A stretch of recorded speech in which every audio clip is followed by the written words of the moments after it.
corner. Okay. Hello, everybody.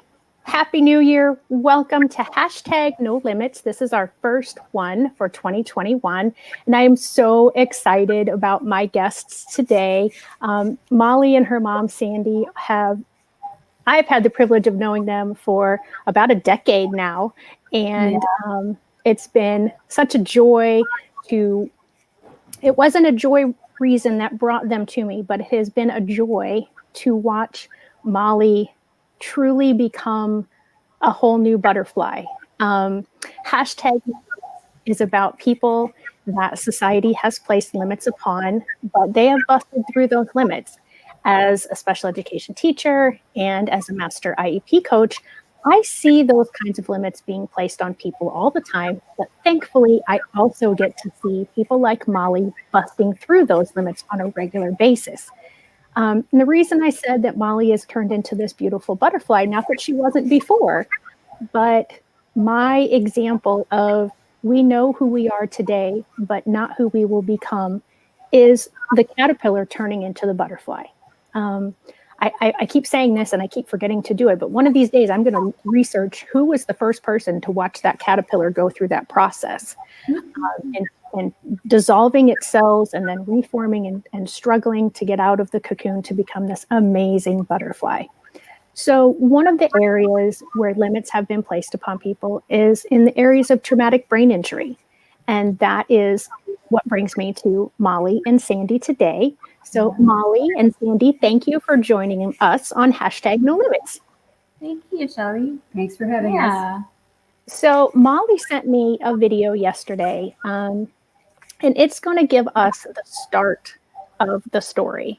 And then Molly and Sandy will continue the story in our conversation after. So to my audience, I know I've gotten better at things. This is the first time, though, that I've had to open up a video clip from my computer.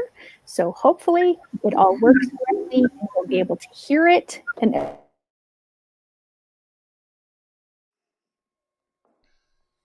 This story belongs to Molly Carver. The facts of the story have played out in her mind, body, brain, and spirit. It's also a story with an immense cast of characters, people whose lives have been changed by their participation in it. If you ask any of these people what the story... Okay, I just want to make sure. Could you hear it? It was very soft. Barely. Okay. Yeah. Very soft. I know the voiceover is soft on the video. Okay. And because I've never, like I said, I haven't done it before. Normally when I'm sharing a screen, I change to make sure that it gets the audio.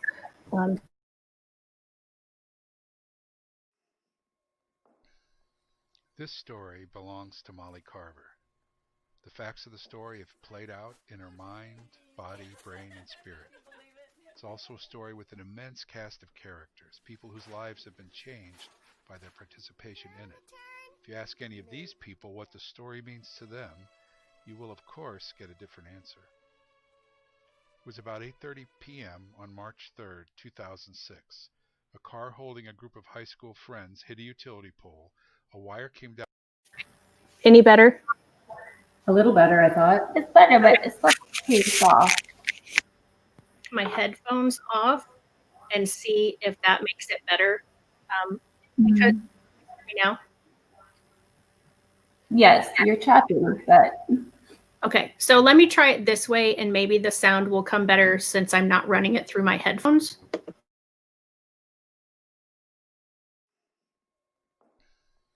This story belongs to Molly Carver. The facts of the story have played out in her mind, body, brain, and spirit. It's also a story with an immense cast of characters, people whose lives have been changed by their participation in it. If you ask any of these people what the story means to them, you will of course get a different answer. It was about 8:30 p.m. on March 3rd, 2006. A car holding a group of high school friends hit a utility pole. A wire came down on the hood of the car and sparked. The sparking stopped. It seemed safe to get out. Molly stepped out of the car first. She touched the car and the ground at the same time. 40,000 volts ran through Molly's body. She fell. She died. A neighbor, an emergency room doctor crashed through the brush to reach the broken car, the girl. The doctor and 2 Eagle Scouts performed CPR until the emergency crew arrived.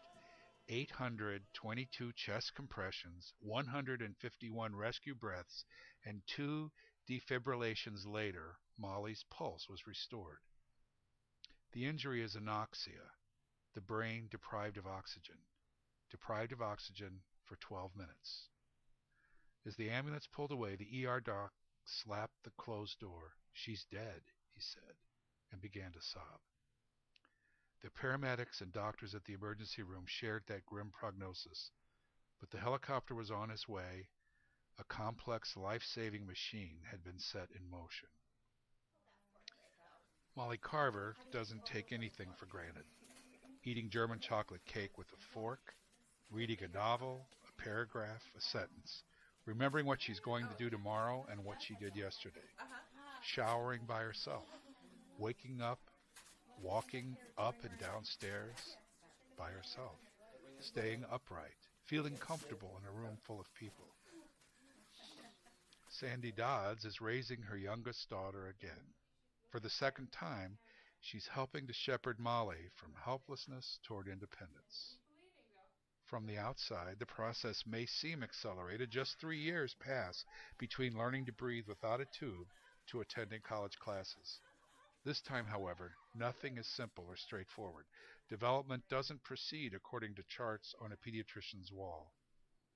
Sandy has had to learn how to think like a therapist in order to break down all the tasks of living into individual components. This is a story of motion, of momentum, and of moving forward. It's the story of doctors, nurses, therapists, friends, strangers, volunteers who did not give up. Molly did not give up. This, more than anything, is what makes it a success story. The story's unfinished, immense, and far-reaching. This film presents a version of that story, collecting its strands and characters and voices and inspirations. Oh, goodness. All right. So hopefully I'm going to turn my volume down now because otherwise I'm going to start having some feedback here. So hopefully I see that we have several people watching. I hope that you were able to hear that. Just in case people were not able to hear it, Sandy, if you, because I didn't ask Molly this ahead of time, so I don't want to put her on the spot with this one. But Sandy, if you could sort of go through and just do the highlights of that as far as like what happened, just briefly, in case the volume didn't come through. And somebody who's watching, if you want to tell us if you could hear it, then we don't have to have them go through that again. You're going to wait to see if somebody says anything? So first of all, for those who are watching, Molly was in a normal growth life. Everything was happening per typicality. Yes. And then at the beginning of that video, it says, and you saw that, she was playing the violin, she was hanging out with her friends. And then on March, and I forgot the date it said. 3rd, 2006. 2006. Mm-hmm. She was out with some friends and there was an accident. They hit a utility pole. Mm-hmm. They were knowledgeable enough. The line from the utility pole fell on the car and they waited until it seemed safe. There was no more sparks. Okay. Right. So we do have someone who says he could hear it clear, but he was a little bit late joining. All right. So for Michael, I'm going to catch you up. Hopefully we'll get you caught up to speed. The line stopped sparking. Mm-hmm. You thought it was safe to get out. Yes. You got out of the car and you touched the car. And the ground at the same time. And it turns out the ground was electrified. Either it had stayed electrified or there was additional voltage shot through the lines, which the power company does. They are called reclosers. They try to reclose the line So that may have been what extra happened. voltage, perhaps. Right. Which is why I got zapped. Which is why you got zapped. Okay. And so then serendipitously, this accident happened near a residence of a doctor. In his backyard. Yes, an ER doctor. An ER doctor. And there were two people in a vehicle that came up on the scene who were both Eagle Scouts. Is that correct? Actually, one of the Eagle Scouts was in the vehicle. And Oh, then it was okay. And the other lived in the neighborhood. Okay. Mhm. Okay. See, I'm trying to remember from what you've told me in the past, Yeah. like when I first met you, as well as kind of what the video shared. All right. And Mama So does then, not have an independent memory of what happened. Of the accident You know, at all. For her, this is all reconstruction. oh And I wow. wasn't there, so it's reconstruction for me as Yeah. well. But we spoke with a lot of people. Right. I have no memory of it at all. Yeah. So, That's probably a safety feature. yeah, that was great. Yeah. Probably for the best. Yeah. So we saw it in the video. So 2006, it's 2000, it's almost 15 years later. It will be 15 years in March. You are doing so amazing. And I haven't seen you in person in a few years. I've just been watching some of your things on Facebook. So tell me a little bit about your recovery process from once the accident happened. Michael, who joined us, is an EMT. Oh, nice. So, Michael, I hope you heard the part where how many chest compressions, the fact that the ER doctor, when he closed the doors of that ambulance to send her on her way to the hospital, thought she was not going to make it. I was dead. Yeah. Yeah. So, And yeah, just amazing. Well, when Mama graduated high school, I just want to interject this. You're fine.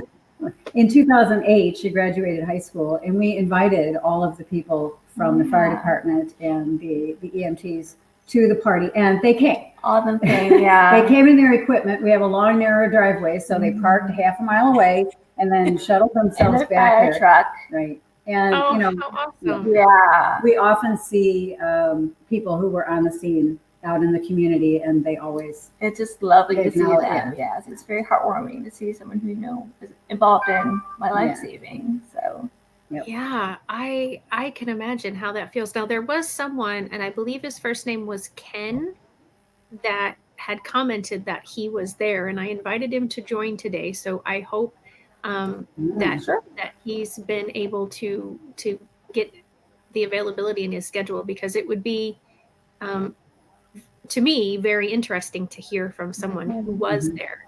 yes, definitely. I mean, you were there, but you don't remember. I was there, but yeah. Yeah. So, okay. So, so your recovery. So you went in the ambulance. You were actually dead. I mean, like they called it for like, was it 10 minutes or 20 minutes or 12. 12. 12. Okay, right in the middle. That's based on the ambulance response time from the time that the doctor's wife called until they got there. It was at least 12 minutes. It might have even been a little bit longer. So she was without oxygen to the brain For that long. Yes. except by virtue of the CPR. So Yes, the CPR is why I'm alive. yeah, Wow. and not So stopping CPR Yes, is why she's alive. continuous Yeah. CPR. right. So was it between the two Eagle Scouts and the ER doc that you were getting the CPR? Yes. The ER Because I would doctor- imagine for that, Mm-hmm. I would imagine for that amount of time they would. It'd be One exhausting. Yeah. Yeah. Yeah. But Dr. Byler, who we're great friends with now, by the way. Yeah. Yeah. But he did all the chest compressions. He just What was it? 820. Yeah. 822 chest compressions. He counted them. That's why we know. Yes. Oh So my gosh, that is just incredible. So they thought you were dead. I mean, so they gave you that limit right there and then.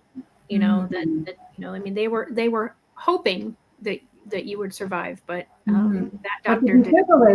two defibrillations on the scene, that's what restarted her heart. that's why I'm alive. Yeah, because of the defibrillations. Okay, that's amazing. So what sort of things, so like I said, we're 15 years later. What sort of things are you, is there anything that you're still unable to do that you could do before that you've wanted to? Like maybe you don't want to play the violin anymore. I don't know. Yeah, no. I mean, I use a wheelchair, so I use it all the time.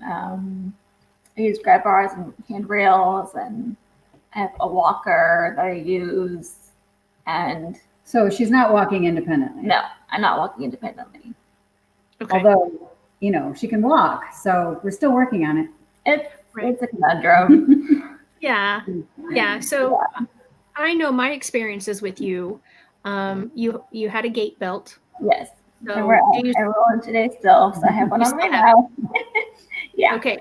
So can you explain, because until I met you and until I worked at the Therapeutic Riding Center, I didn't know what a gait belt was. Can you explain what its purpose is?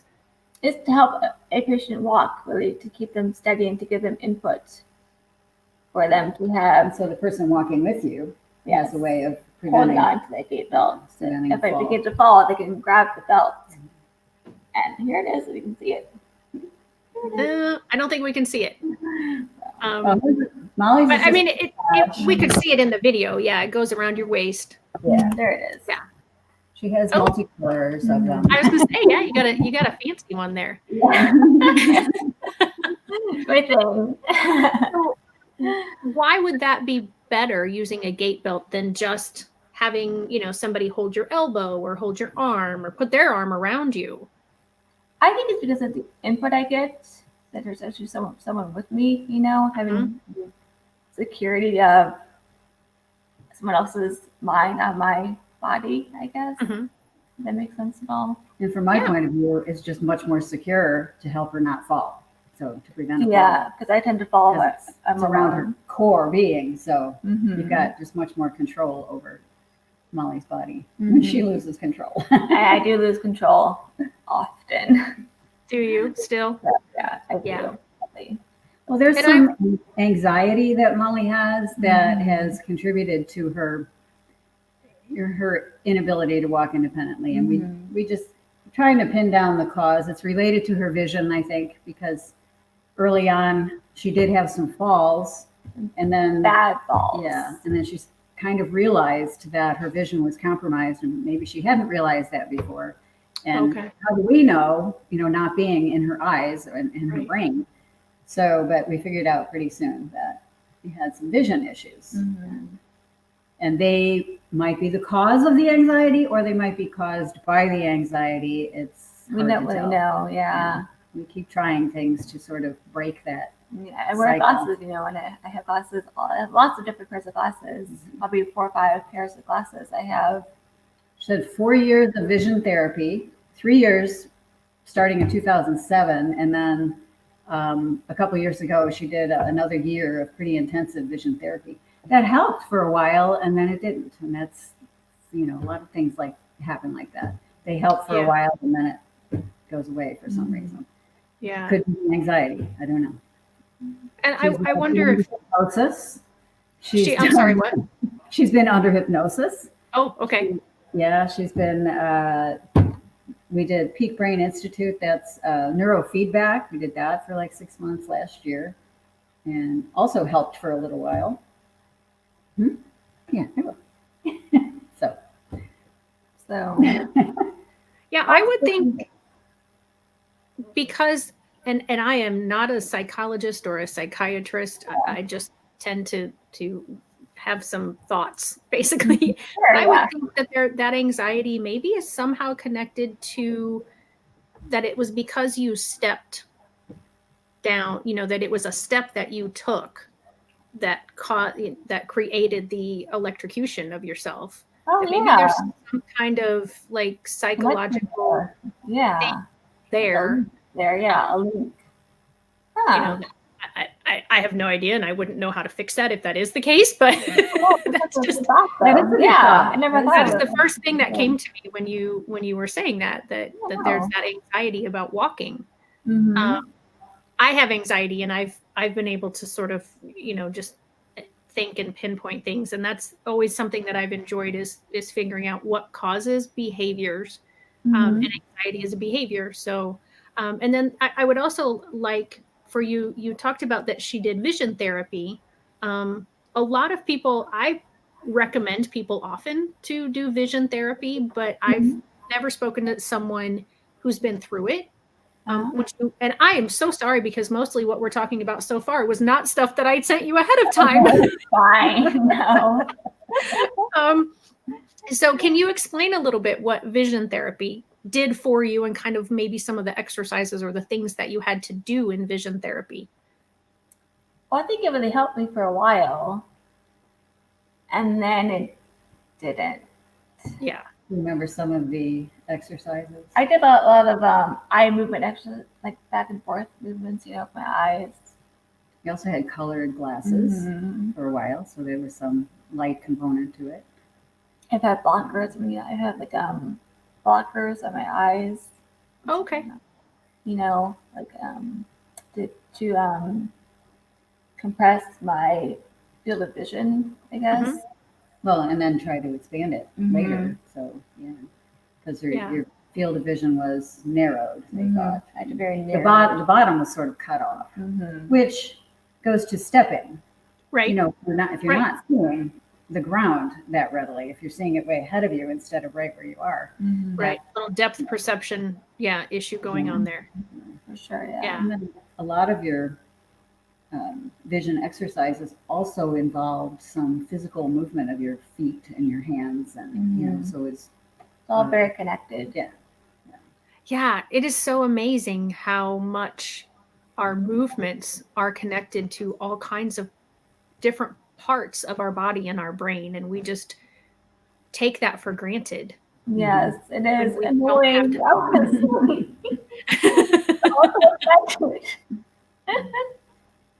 Yeah, it's always very interesting to me when I go, oh, A is connected to B. That I don't know how the song goes, but the hip bone's connected to the this, and the this is connected to the this. Yeah, it really is. Yeah. They are true for sure. Yeah. So, okay. So how long were you in the hospital? We'll go back to right after the accident. So how long were you in the hospital? For 116 days. Wow. Yeah, 116. So during that time, is there any part of it that you remember? I mean, I remember the later portion of it, yes. But like waking up in the hospital bed and the ER, I don't remember that at all. Right. No. So Sandy, what was it like for you watching her through that time? Well, and I'm sorry, I didn't.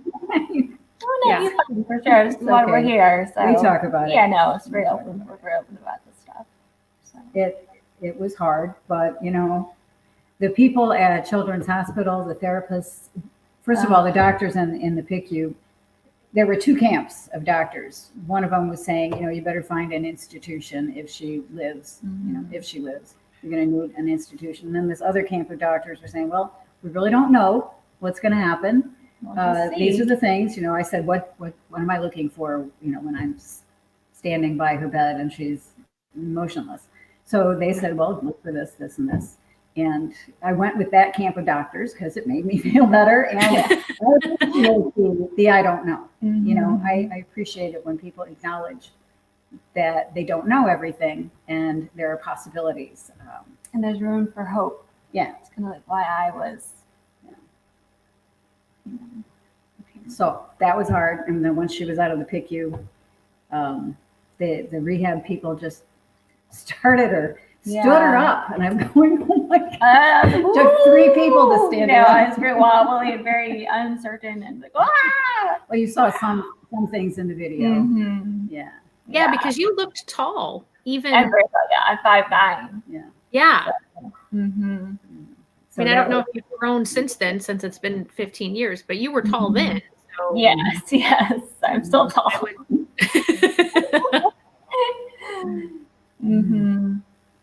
So 100. we had people, since they jumped in, I decided I could jump in too. So I was there. I lived in St. Louis in the room with Molly. With me in the hospital. For the whole time. I think there was one weekend when I wasn't there. Yeah, my sister came one weekend. They gave us a good room after a while, so that was. They did, yeah. Yeah, and I'm so thankful for the doctors who were honest with you. And I think from my experiences, I think that's what most people want, is that, we don't know what's going to happen. This might happen, but this might also happen. Right. Instead of, well, this is going to happen. Yeah, exactly. Would you agree that? I mean, I think you said it, you appreciated that, they weren't 100% sure what was going to happen, but they were hoping for positive things. Yes. Yeah. They're open to, they're open to other ideas and open to not just this one. She could be, in a home, in an institution. So I really appreciated that. So Sandy, sorry, go ahead. Oh, I was just, your butterfly came to mind. The doctors who said they don't know, they were willing to see what unfolded and what developed rather than just saying, well, this is what's going to happen. They were willing to watch. Yeah. Right. And that, and that is why I like the butterfly analogy, because we really don't know. I mean, in you've gone, I mean, there isn't exactly like, you can't go back to being a caterpillar, but I mean, you were, you had been a beautiful butterfly, and then you went into a caterpillar and then and then you emerged again. Yeah, it's very true, actually. It's very good analogy. Yeah, I mean, you had gone through your developmental stages once, because you were 15 when this happened. Yes, so 15, you were almost 15. Yeah, so I mean, you were mostly, I mean, your brain was still having some development that would have gone on, but as far as like your physical body, you were pretty much done. As far as like the walking and the talking and the eating and all the kinds of things, again, that we just take for granted until we can't. Yeah. And yeah, you've kind of, oftentimes when I think about that butterfly, I've thought about my students that were my special education students that, people would put limits on them. Oh, you're never gonna.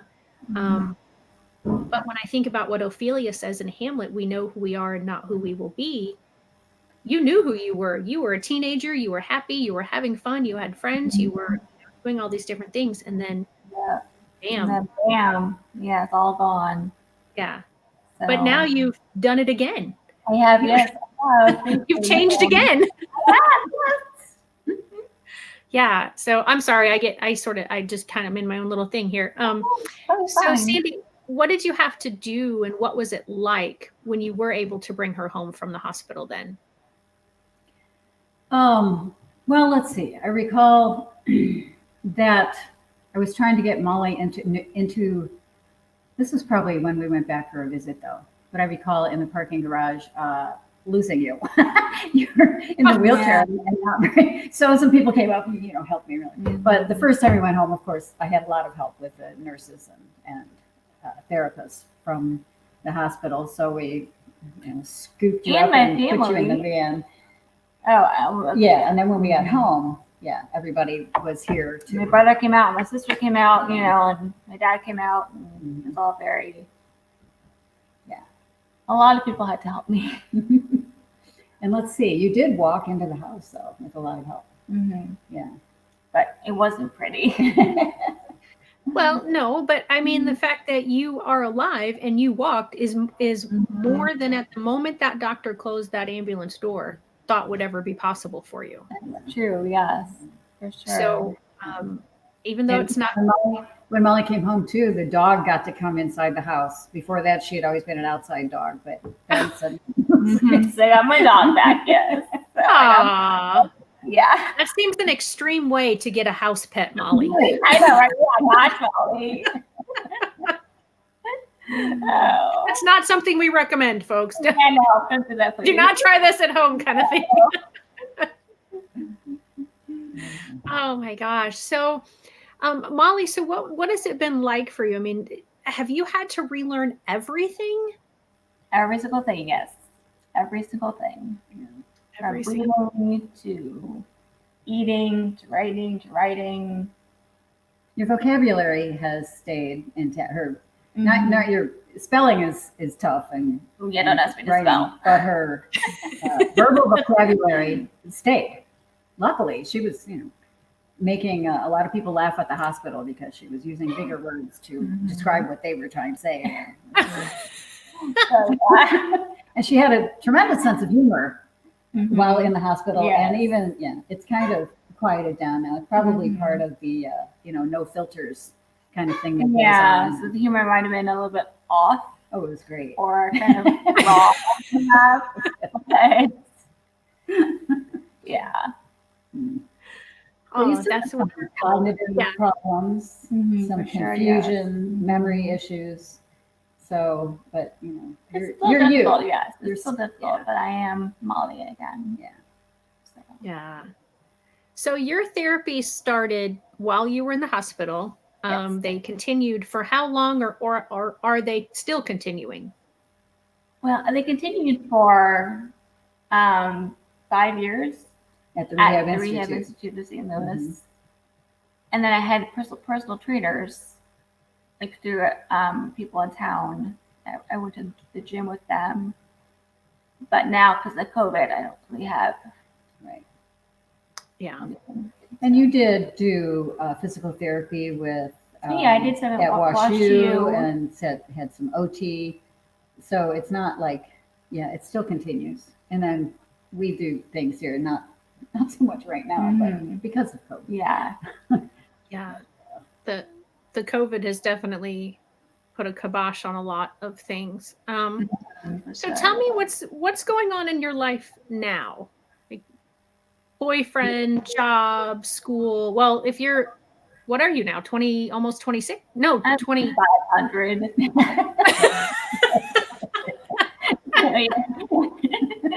No, you're like almost, are you 30? 28. 28. Okay. I was trying to do the math and I was really failing. I'm 30 though. I'm 30. Okay. Yeah, I am. And you do have a boyfriend. Yes, I do. And he's here. He's here somewhere. Stevie, honey. Come say hi, babe. Hello. He's like, hey, I really wasn't planning on being on camera today. Actually, we're get between us. Yeah, this is Steven. Hi, Steven. How are you? Doing well. Good. So I'm going to put you on the spot now that we literally have you on the spot here. Tell me your favorite thing about Molly. Where do I begin? Good answer. Good answer. I don't know. I think she is really creative and lets me experience things that I normally wouldn't know about or do otherwise. So I really like that. Okay. So how did you guys meet? On a blind date. Well, yeah. I'm gonna tell you a secret. It's not really a secret, but my husband and I met on a blind date, and we have been married 28, almost 29 years. Wow, that's so. Some good things can happen because of blind dates. So. Yeah. And how long have you guys been dating? Oh gosh. Like a little over 10 years now. Yeah. Awesome. So you came into her life after the accident. And so you've seen the butterfly that she is today. But I'm guessing that she has even matured and grown more. Probably beyond maybe what you thought when you met her. Yeah, definitely. Yeah. Just overall, yeah. I mean, I would say so for sure. And all the different therapies and stuff like that, it has definitely made an impact. So I would say, yeah, for sure. And my art. Yeah, and your art is definitely We do art together. advanced quite a bit. So- So. Oh, okay. So that was one of the common things that whoever brought you together thought you would connect on. Huh? We kind of stumbled upon that actually as we grew as a couple. So. Okay. Mm-hmm. So what are you doing with your art today? Well, again, COVID has put a kibosh on things, but I mean, I like to do art as often as I can, and I make greeting cards. And I have a book coming. That's a goal, is to publish that this year. Molly's got a book that's pretty much complete. It hasn't been published though, and we haven't even self-published it, which we need to do. But Well, I don't know if you know this about me, but I just recently self-published. Really? So, yeah, back in November. Okay, Yeah. So then totally.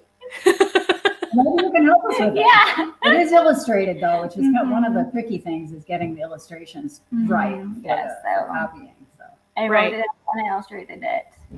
what's it about? Do you mind sharing?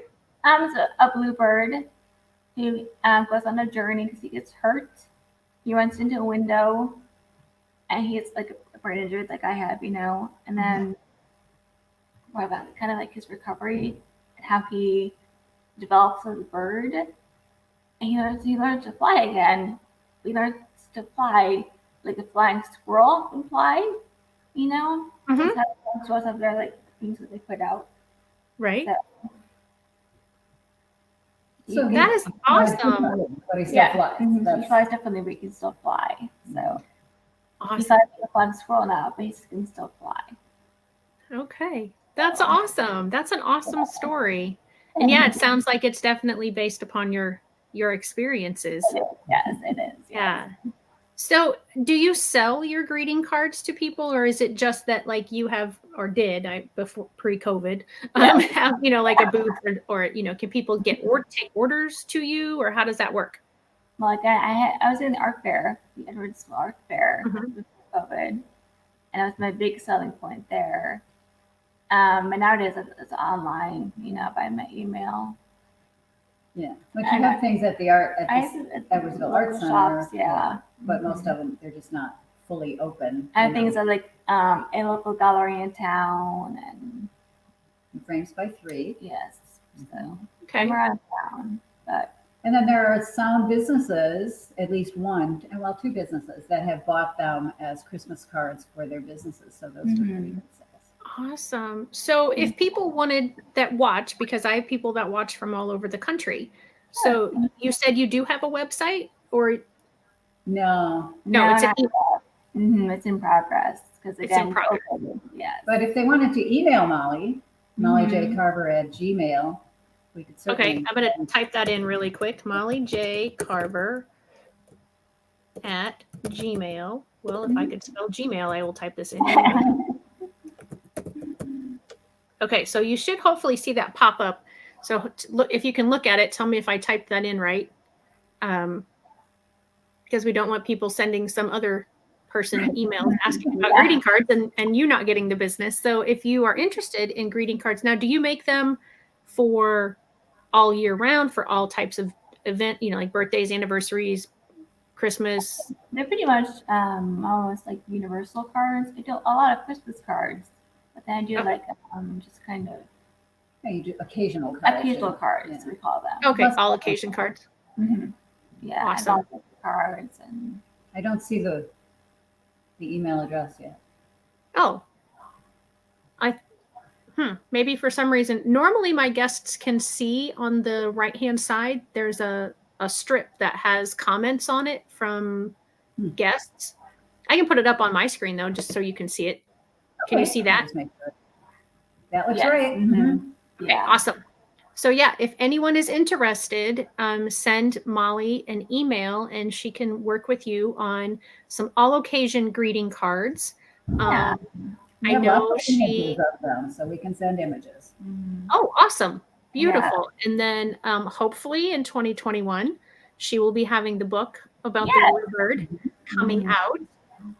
That will be awesome. I hope that happens for you. It will And happen. I will definitely chat with you after this and kind of, direct you down, or not direct you, but tell you the path that I went down to do it. And Yeah, if you you're want to right, take that sure. path, you're Yeah. certainly welcome to. So do you, before COVID, were you working anywhere, or is your pretty much sole source of income from your greeting cards? My greeting cards and from You're on. I'm on SSI. Yeah. SSI Oh, okay. and Social Security. So Okay. Very Yeah. little really off of it. yeah, I don't really make money off the greeting cards. Yeah. So you live, I mean, pretty independently, but with your mom? Yes, Or- in my mom's house. Yes. Okay. Yeah. Mhm. So are there things that, I'm just trying to remember the things that I told you I was going to ask you to, we talked about the therapies. What were the therapies? I don't think we talked about this that helped you the most. Art therapy. Really? Sure, it really woke my life up.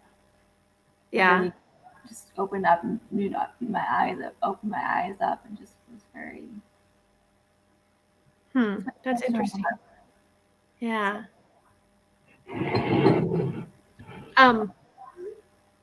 I just thought of a question and now it disappeared. Julie Gant at Children's Hospital was the art therapist. And Molly, for one of your classes, you went and interviewed her for one of your college classes. You went and interviewed her, and I don't remember, was it maybe for a psychology class? But Julie, she That was really nice. we did art together, but she was really getting me to talk about my feelings and how what was troubling me by using art as a vessel, to get me to open up to her and kind of figure out some of my problems that were going on with me at the time by using art. Yeah. So. Yeah. Art therapy is a great tool for helping with anxiety. Oh, for sure. Yes, definitely. Yeah. And yeah, a lot of times we don't know what's bothering us, but if we can sort of get our mind off of intentionally trying to figure out what's bothering us, it will just come out through conversation. Yeah. So that's awesome. So doggone it. There's this question that keeps floating around and I catch it and then it goes away. And so, is there anything that gets you down? Like when the premise of this show is no limits. And a lot of times those limits aren't physical limits that someone says, no, you can't go in here. It's attitudes. Do people treat you differently? And do they, and by that, do you think that they think your intelligence is less, maybe because you're in the wheelchair or because you have the gait belt? Yes, I think that is true. Yeah. Yeah. Do you see that a lot, or is it just a few people here and there? And again, you have pre-COVID, of course. But. Yeah. I do notice people like look at me a little bit differently and like, okay, what's up with her, And children, for sure, are very curious about what happened to me and they don't really get it. So. Yeah. But they're not afraid to look either. Yeah, and they just, they're very curious. So. Yeah. And what advice would you give to parents whose children are doing that? Just talk to them, let them know, this is a person just like you're a person, and they can love like you can love, and they can, have all the same feelings that you have, but there's a little bit different is all. So it's okay to open, That's beautiful. I love that. Because that's so true. And I often think that we don't intentionally teach that kids are different and therefore something's wrong with them. Yes. It's just because people don't understand. And so I think we need to intentionally teach different doesn't mean wrong. Yes, exactly. Or less. Or less, yes. So different can just be different, Right. We've educated a lot of kids through. Molly has been a volunteer at the Edwardsville Arts Center for, I don't know, 4 or 5 years now, right? For Saturday art classes before COVID. So I work would, with little kids yeah. and doing art projects together. I would go into the art center and help the kids out with art projects. And you've developed some real relationships Yes. with those families. It's really nice. And the families really are meaningful to me. I even want to my born here, but they really appreciate how I can really kind of relate to the kids, I guess. Mm-hmm. And I think that the kids see me as Molly. Right. And they don't see me as this girl in a chair. Right. So. And I think that about the kids. Yeah. And I so appreciate that you're willing to share that and that specific piece of advice that you gave, and the fact that you wanted and were so excited to come and be on the show, because what I'm trying to do with this show is to change those attitudes. Because I really do feel, because it happened for me that when I was around people who were different than me, my perspective changed. It does, yes. And that's what you're saying is happening with these kids in the art center, is that because they're interacting with you, they're learning that the fact that you're in the wheelchair most of the time, or that your speech isn't always 100% smooth, or that your movements aren't always as smooth as theirs, that somehow make you less of a person. Exactly, yes. I'm still a whole person. I'm just a different whole person. Right. And what you said about feelings, that you feel everything, that you're still a person, you still love, you still have all those emotions. I so appreciate that sentiment, because it is true, and I think it's something that we don't always understand. Maybe, and honestly with anyone, but because we see people, like yourself, who have these physical differences now, I don't know, we just have this weird feeling like, oh, they're always sad, or oh, they're always happy, and like we forget that there's all these other emotions. Yes. Well, I upset them, or like that kind of thing. Like, will I make them upset, or will I offend them somehow by talking to them? Right. I'm referring to myself and as them. So. Yeah. No, I know what you mean. I understood. Yeah. So Stephen, I want to ask you one more question before you look like you're getting uncomfortable back there. So, no, he's fine. When he's just shy.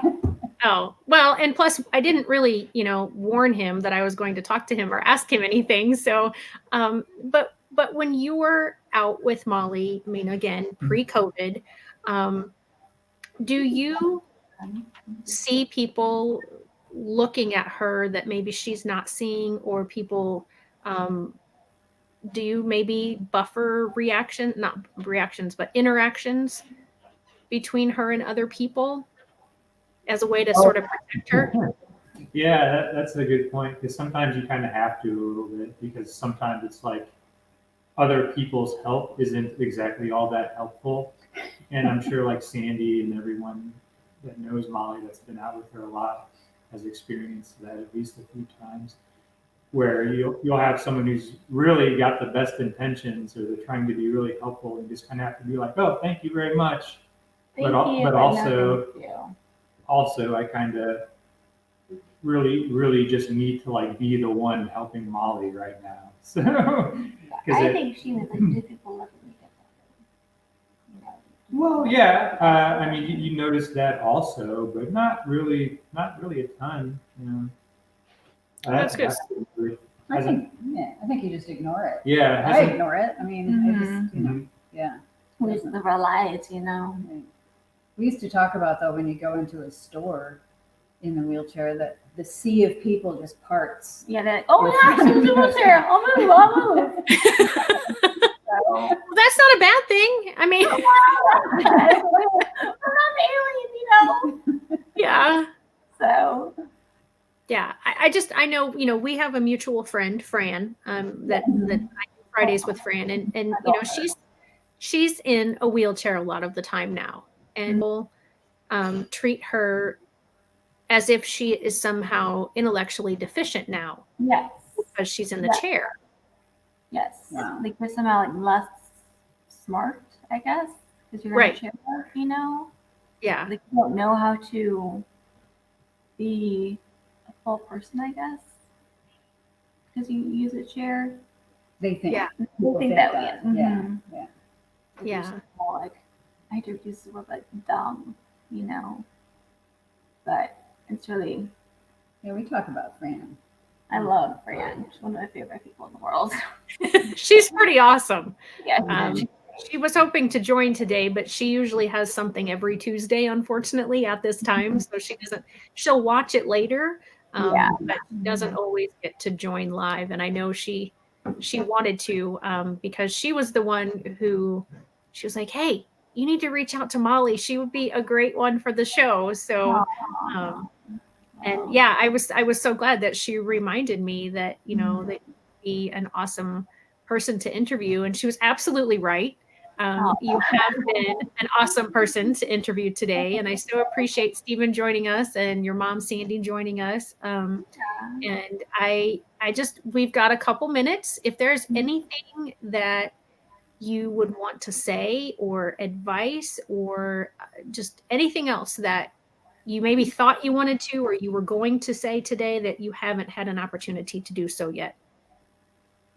I think in regards to the people in wheelchairs, you know, I think just being kind and treating us as people would really be something that would be important to get out to uninjured people, I guess. Yeah. You know? Yeah. So. All right. No, I just have to say through all of this that I'm not on camera anymore, but Yeah. that Molly's positive attitude has been astonishing. Most of the time, you know, it's not always like Yeah, I have my moments. Well, I would hope so. Otherwise, I might think you were a robot if you were happy all the time through this. But she's had a great attitude and a great sense of humor that has helped. I try to stay positive, but you know, I have my down moments. You know, I have my downtime too. You know, I have my dark days, as everyone does. But I just realized, you know, I'm alive, and I can be a person, and I have love around me. You know, and it's just I have an ability to help. So I want to. Yeah. And I think that's very wonderful that you have that attitude. And I'm glad that you do allow yourself the down times and the down days, because that is part of everybody's life. You know, I mean, nobody should feel all one way or all a different way. I want to show you one of the comments that came up. This is from Michael. He's the EMT that joined us earlier. Molly, you are such a strong young woman. Keep up your determination and never stop reaching for your goals. Thank you, Michael. And Bronwyn Stormer says, there is room for hope always. That's so true, Bronwyn. Yes. And Michael mentioned earlier, which I didn't show, but his daughter, he was on a couple of weeks ago, and his daughter was at Children's for a lot of her life. And so he has the same wonderful experience at Children's that it sounds like you guys have had. Yes, so, I love our therapists. They're so magical. Yes. Yeah. We are very lucky in the St. Louis area to have Children's and Cardinal Glennon, and we are very blessed with those institutions in our area. All right, Michael just popped something else up here. What did he say? You have an amazing support team as well. Yes. Yeah, her mom is pretty awesome. I'm sure you figured that out already, but just in ccase, I'll throw that out there that Sandy has been an amazing support. There she's back. It's been a joy to get to know you guys over the years. And I know we've kind of lost track of each other a little since we don't go to the same therapeutic riding center anymore, but I'm so thankful for that our paths crossed and that I have gotten to witness. Facebook has been good, helping to keep in touch and see the great things that you are doing. So again, if you would like an all occasion greeting card, Molly J. Carver at gmail.com. We're going to get you like some serious business here. Get you some special orders and, just to get people reaching out to you.